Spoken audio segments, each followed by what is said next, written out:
ጠቅላይ ሚኒስትር አብይ አህመድ በነገው ዕለት በህዝብ ተወካዮች ምክር ቤት ተገኝተው ማብራሪያ እንደሚሰጡ ታውቋል። ጠቅላይ ሚኒስትሩ ሰሞነኛውን የህወሓት ጦርነትና ሌሎች ወቅታዊ የሀገሪቱ ፖለቲካዊና ማህበራዊ ጉዳዮች ላይ ምላሽ እንደሚሰጡ ተረጋግጧል።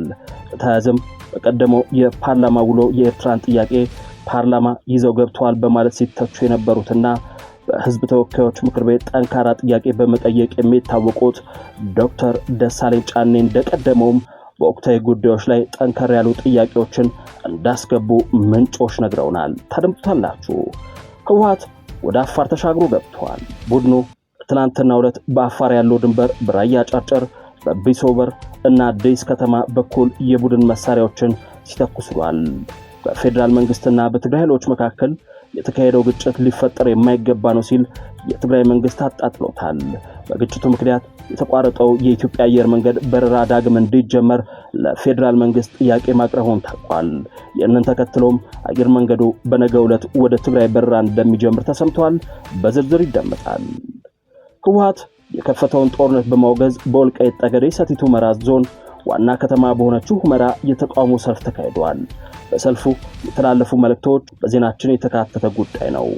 ከፋኖ ኃይሎች ጋር የሚደረግ ማንኛውም ግንኙነት የፕሪቶሪያውን የሰላም ስምምነት የሚያፈርስና ትግራይን ወደ ከፋ ችግር ውስጥ የሚከታት ነው ሲሉ የቀድሞ የመከላከያ ሚኒስትር ጠንካራ ትችት መሰንዘራቸው ተሰምቷል።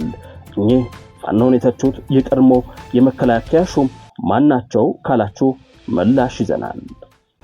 ሰላም ጤና ይስጥልን። የሀገር ድምጽ ሚዲያ ቤተሰቦች ከላይ ያደመጧቸውን ጉዳዮች ጨምሮ ሌሎች ያልተሰሙ ሰበር መረጃዎችን በመያዝ የሰዓቱን የመረጃ ክፍለ ጊዜ ተጀምሯል። እስከ ዝግጅታችን ፍጻሜ አብራችሁን እንድትቆዩ እንዲሁም ቻናላችን አዲስ ሆናችሁ መረጃዎች በፍጥነት እንዲደርሷችሁ ቻናላችንን ሰብስክራይብ፣ ላይክ እና ሼር እንዲሁም የደውል ምልክቱን በመጫን እንድትከታተሉን እየጋበዝን በቀጥታ ወደ ዝግጅቱ ተሻገርን። በቅድሚያም ጠቅላይ ሚኒስትር አብይ አህመድ ነገ በህዝብ ተወካዮች ምክር ቤት ተገኝተው ማብራሪያ እንደሚሰጡ ታውቋል።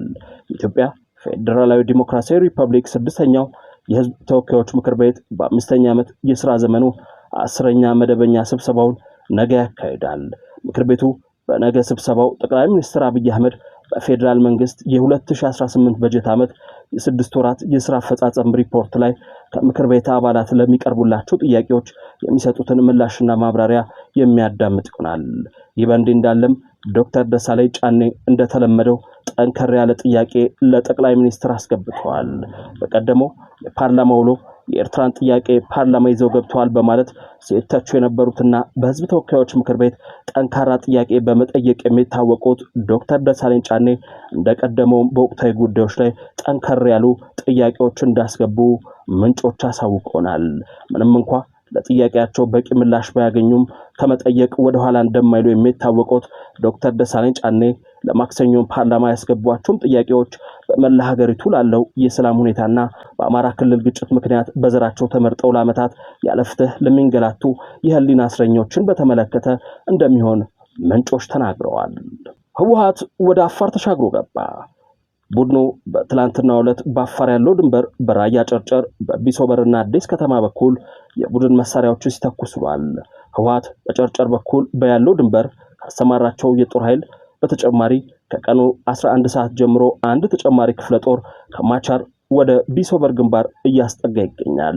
የህወሓት ቡድን ማአሾ አርሚ 43 ኮር 432 ክፍለ ጦር ከማቻር ወደ አፋር ድንበር አካባቢ አስጠግቷል። ወደ ግንባሩ የተሰማራው እጻይ በተባለ አዛዥ የሚመራው ይህ ክፍለ ጦር 281 ታጣቂ ኃይሎችን አሰልፎ ወደ አፋር ያሎ ድንበር አስጠግቷል። ታጣቂ ቡድኑ በያሎ ዋልኤ በኩል ታጣቂ ኃይሉን ማሰማራቱንና የአካባቢው ነዋሪዎችም መፈናቀላቸውን ተናግረዋል። በተያያዘም የትግራይ ክልል ጊዜያዊ አስተዳደር ከሰሞኑ በፌዴራል መንግስትና በትግራይ ኃይሎች መካከል የተካሄደው ግጭት ሊፈጠር የማይገባ ነበር አለ። በግጭቱ ምክንያት የተቋረጠው የኢትዮጵያ አየር መንገድ በረራ ዳግም እንዲጀመር ለፌዴራል መንግስት ጥያቄ ማቅረቡን አስታውቋል። በሌተናንት ጀነራል ታደሰ ወረደ የሚመራው የትግራይ ክልል ጊዜያዊ አስተዳደር ይህንን ያለው ወቅታዊ ጉዳዮችን አስመልክቶ እሁድ ጥር 24 ቀን 2018 ዓመተ ምህረት ባወጣው መግለጫ ነው። የትግራይ ኃይሎችና የሀገር መከላከያ ሰራዊት ካለፈው ሳምንት መጀመሪያ አንስቶ ግጭት ውስጥ ገብተዋል። የኢትዮጵያ ሰብአዊ መብቶች ኮሚሽን ባለፈው ሳምንት መጨረሻ ያወጣው መግለጫ እንደሚያመለክተው ግጭቱ የተቀሰቀሰው በትግራይ በአማራና በአፋር ክልሎች በሚገኙ አዋሳኝ አካባቢዎች ላይ ነው። የትግራይና አማራ ክልሎች በሚወዛገቡበት ጠለምት በሚገኙት ማይዳጉሻ፣ ማንጫራና ሌሎች ስፍራዎች በከባድ መሳሪያ የታጀበ ውጊያ መታየቱን ሪፖርቶች አመልክተዋል። አርብ ሌሊትና ቅዳሜ ንጋት ላይ ደግሞ በማዕከላዊ ትግራይ ዞን በሚገኙ ሁለት ከተሞችና አንድ ወረዳ ላይ በተፈጸመ የድሮን ጥቃት አንድ ሰው ሲገደል አንድ ሰው ደግሞ እንደቆሰለ የክልሉ መንግስት አስታውቋል። እስካሁን ድረስ ግጭቱን በተመለከተ ከፌዴራል መንግስት በኩል በይፋ የተባለ ነገር የለም። የትግራይ ጊዜያዊ አስተዳደር በበኩሉ እሁድ ምሽት ባወጣው መግለጫ አዲሱ ግጭት የትግራይ ጥያቄ ዘላቂ መፍትሄ ባለማግኘቱ ምክንያት የተከሰተ እንደሆነ ገልጿል። ጊዜያዊ አስተዳደሩ ዘላቂ መፍትሄ በሚል የጠቀሰው የተፈናቃዮችና የትግራይ ክልልን ወሰን መከበር ጉዳይ ነው። በትግራይ ዘላቂና አስተማማኝ ሰላም ሊረጋገጥ የሚችለው ተፈናቃይ ወገኖች ዋስትናቸው ተጠብቆ ወደ ቀያቸው ሲመለሱና የትግራይ ህገ መንግስታዊ ወሰን ሲከበር መሆኑን ጊዜያዊ አስተዳደሩ ያምናል ብሏል። እነዚህ ጉዳዮች መሰረታዊና ብቸኛ ጥያቄዎች መሆናቸውን የገለጸው ጊዜያዊ አስተዳደሩ የድንገተኛ ግጭቶች መነሻ ሊሆን እንደሚችሉም በመግለጫው አስፍሯል። ጊዜያዊ አስተዳደሩ እነዚህ ጥያቄዎች በሰላማዊና በፖለቲካዊ መንገድ መፈታት እንደሚችሉና ሊፈቱ እንደሚገባ በጽኑ እንደሚያምንም አስታውቋል።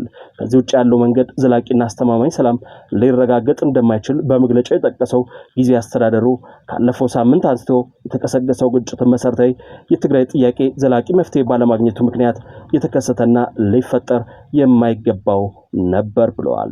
ከሰሞኑ ወደ ትግራይ ተቋርጦ የነበሩት በረራዎች ነገ ሊጀመር እንደሚችል ተገልጿል። ህወሓት በጠለምትና አካባቢው በቀሰቀሰው ውጊያ ተቋርጦ የነበረው የኢትዮጵያ አየር መንገድ በረራ ነገ ወደ ተቋረጠባቸው አካባቢዎች ሊበር እንደሚችል ለማወቅ ተችሏል። ህወሓት ተኩስ አቁሞ ወደ ዳግም ንግግር ለመግባት መስማማቱን ተከትሎ ነው በረራው የሚጀምረው ተብሏል። ነገር ግን በረራ በሚደረግባቸው አካባቢዎች ግጭቱ የሚቀጥል ከሆነ ሊራዘም እንደሚችል ተነግሯል። ይህ በእንዲህ እንዳለም ህወሓት የከፈተውን ጦርነት በማውገዝ በወልቃይት ጠገዴ ሰቲት ሁመራ ዞን ዋና ከተማ በሆነችው ሁመራ የተቃውሞ ሰልፍ ተካሂዷል።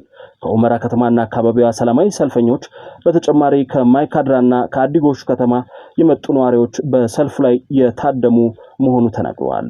ሰልፈኞቹ እምቢ ለዳግም ጦርነት፣ የጥፋት ኃይሉ እኩይ ሴራ በኢትዮጵያ ፍርስራሽ ላይ የትግራይ ሪፐብሊክን መገንባት ነው፣ የወልቃይት ህዝብ ለዳግም ባርነት አይዳረግም ብለዋል ሰልፈኞቹ። በተጨማሪም ከመከላከያ ሰራዊት ጎን በመቆም ለነጻነታችን እንታገላለን፣ የትግራይ ተፈናቃይ ወገኖቻችን እንዲመለሱ ከማንም በፊት ፍላጎታችን ነው፣ ልማት እንጂ ጦርነት አንፈልግም የሚሉ መፈክሮችን በከተማው እየተዘዋወሩ በማሰማት ድምጻቸውን ሲያሰሙ ውለዋል። በሌላ በኩል ከፋኖ ኃይሎች ጋር የሚደረግ ማንኛውም ግንኙነት የፕሪቶሪያውን የሰላም ስምምነት የሚያፈርስና ትግራይን ወደ ከፋ ችግር ውስጥ የሚከታት ነው ሲሉ የቀድሞ የመከላከያ ሚኒስትር አቶ ስዬ አብርሃ ተናገሩ። የቀድሞ የመከላከያ ሚኒስትር አቶ ስዬ አብርሃም ከሰሞኑ የትግራይ ወቅታዊ ሁኔታ ጋር በተያያዘ እሁድ ጥር 24 ቀን 2018 ዓ.ም ምሽት ከአንድ ሚዲያ ጋር በነበራቸው ቆይታ በበርካታ ርዕሰ ጉዳዮች ላይ በተለይም ስለ ጥምረት እና ከፋኖ ኃይሎች ጋር ስለሚደረግ ትብብር ማብራሪያ ሰጥተዋል። አቶ ስዬ አብርሃ የህወሓት አመራሮችና የትግራይ ወታደራዊ መኮንኖች ከኤርትራ ጋር እያደረጉት ያሉትን ጥምረት ተችተዋል። እንደ እርሳቸው ገለጻ የአይነቱ ግንኙነት ትግራይን የትልልቅ ዝሆኖች የውጭ ኃይላት የጦር አውድማ የሚያደርግ ነው ብለዋል። የዚህ ሴራ ዋና ተዋናይ የኤርትራው ፕሬዝዳንት ኢሳያስ አፈወርቂ መሆናቸውን የጠቀሱት አቶ ስዬ ፕሬዝዳንቱን የትግራይ ጄኔራሎች ለጭነት እንደሚመቹ አህዮች አድርገው ስለቆጠሯቸው ዓላማቸውን ለማሳካት ቢጭኗቸውና አደጋ ቢደርስባቸው እንኳን ግድ እንደማይሰጣቸው ገልጸዋል። በተመሳሳይ አቶ ስዬ የህወሓት ኃይሎች ከፋኖ ኃይሎች ጋር እያደረጉት ነው የተባለውን ትብብር በተመለከተም ሲናገሩ ከፋኖ ኃይሎች ጋር የሚደረግ ማንኛውም ግንኙነት የፕሪቶሪያውን የሰላም ስምምነት የሚያፈርስና ትግራይን ወደ ከፋ ችግር ውስጥ የሚከታት ነው ብለዋል። የተፈናቃዮች መመለስም ሆነ የትግራይ መሬት የማስከበር ጉዳይ በፕሪቶሪያው ስምምነት መሰረት በሰላማዊ መንገድ እንዲከናወን እየተሰራ መሆኑን ገልጸው በዚህም አቋም አጥብቀው እንደሚቀጥሉ አሳስበዋል። ይህ የሀገር ድምጽ ነው።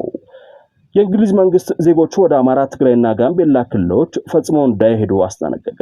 የእንግሊዝ የውጭ ጉዳይ መስሪያ ቤት ለዜጎቹ አዲስ የጉዞ ማስጠንቀቂያ አውጥቷል።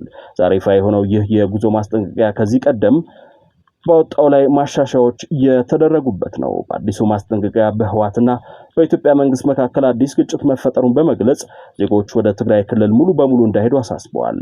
እንዲሁም ወደ አማራና ጋምቤላ ክልል በሙሉ ዜጎች ፈጽሞ መሄድ እንደሌለባቸው የሚገልጸው ይህ ማስጠንቀቂያ ወደ አፋር ክልል ደግሞ ከኤርትራ ጋር በሚያዋስነው ድንበር በ10 ኪሎ ሜትር ርቀት ላይ መጓዝ እንደማይኖርባቸው ያስጠነቅቃል። በኦሮሚያ ክልል ውስጥ ደግሞ ከኬንያ ድንበር በ10 ኪሎ ሜትር ርቀት ላይ በምዕራብ ሸዋ ዞን ከዋናው A4 መንገድ ውጭ ባሉ ቦታዎች፣ በሰሜን ሸዋ ዞን ሁሉም ቦታዎችና በምዕራብ ወለጋ ሁሉም ዞኖች ዜጎች ፈጽሞ መሄድ እንደሌለባቸው ገልጾ በአጠቃላይ ዜጎቹ መሄድ የሌለባቸውን ቦታዎች በኢትዮጵያ ካርታ ላይ በቀይ ቀለም ከልለዋል። በመጨረሻም የሱዳን አየር መንገድ ተቋርጦ የነበረውን የሀገር ውስጥ በረራ በይፋ ጀመረ። በሱዳን በፈረንጆቹ 2023 በተቀሰቀሰው የእርስ በርስ ጦርነት ምክንያት ተቋርጦ የነበረው ከፖርት ሱዳን ወደ ካርቱም የሚደረገው የአየር በረራ በድጋሚ መጀመሩን የአናዶሉ የዜና ወኪል ዘግቧል። የሱዳን የዜና ኤጀንሲ በመጥቀስ የወጣው ዘገባ እንደሚያመለክተው ሲቪል ተሳፋሪዎችን የጫነች የመጀመሪያ አውሮፕላን ከ2 ዓመታት መቋረጥ በኋላ በካርቱም ዓለም አቀፍ አውሮፕላን ማረፊያ በሰላም አርፋለች። የበረራ መጀመሩ የሱዳን አየር መንገድ የትራንስፖርት ዘርፉን ለመደገፍ ከተሞችን በድጋሚ ለማገናኘትና የዜጎችን እንቅስቃሴ መስተጓጎል ለመቅረፍ ያለውን ቁርጠኝነት ያሳየበት እንደሆነ ተገልጿል። ዳግም የተጀመረው ይህ በረራ ለሱዳን ትልቅ ስኬት መሆኑን የጠቀሰው የአናዶሉ ዘገባ ሂደቱ ለሀገሪቱ አዲስ የሰላም የመረጋጋትና የማገገም ምዕራፍ ማሳያ መሆኑን አስምሮበታል። በጂኦግራፊያዊ አቀማመጡ መካከለኛ ስፍራ ላይ የሚገኘውና የሱዳን አቪዬሽን እምብርት የሆነው የካርቱም ዓለም አቀፍ አውሮፕላን ማረፊያ ስራ አቁሞ መቆየቱ በሀገሪቱ የአየር እንቅስቃሴ ላይ ከፍተኛ ጫና ፈጥሮ እንደነበር ዘገባው አስታውሷል። የተወደዳችሁ የሀገር ድምጽ ሚዲያ ቤተሰቦች ከላይ ያደመጣችኋቸው ጉዳዮች ይህንን ይመስሉ ነበር። ስለተከታተላችሁን ከልብ አመሰገንን። ለቻናላችን አዲስ ሆናችሁ መረጃዎች በፍጥነት እንዲደርሷችሁ ቻናላችንን ሰብስክራይብ፣ ላይክ እና ሼር እንዲሁም የደውል ምልክቱን በመጫን እንድትከታተሉን እየጠየቅን ተሰናበትን። ሰላም ለምድራችን፣ ሰላም ለኢትዮጵያ፣ ጤና ይስጥልን።